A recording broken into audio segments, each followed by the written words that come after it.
силно отскочи за тази топка и успя да я спечели. Сега Апостол Попов не беше точен при отиграването си. Дембеле натиска Акуаро и това е 1-0 за Левски. Няма нарушение в тази ситуация. Грешка на централните бранители на ЦСК.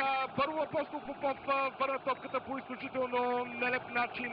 След това и италянеца Акуаро позволи на Гара Дембеле по елементарен начин да му отне и от близка дистанция да разстреля вратаря на червените Иван Караджов. 39-та минута на двобоя. Левски повежда на ЦСК с 1-0 по падение на Гара Дембеле. Ето още веднъж този гол. Първо много неточната проява на Апостол Попов.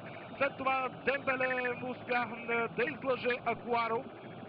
И така Левски открива резултата в 39-та минута на вечното дерби срещу ЦСК. Играта ще започне от центъра. Действително получи се малко налеп гол във вратата на армейците. От гледна точка на това, че в срещата и от едната и от другата страна имаше далеч по-добри атаки. Но тук много грубата грешка в защитата на ЦСК доведе до това попадение. Аз дори бих направил една известност. Напред към Димитър Илиев беше надигран във въздуха от Иво Иванов, след това Гаджев. Малко на посоки, там където трябваше да бъде Журазиньо. Бразилеца бе изостанал.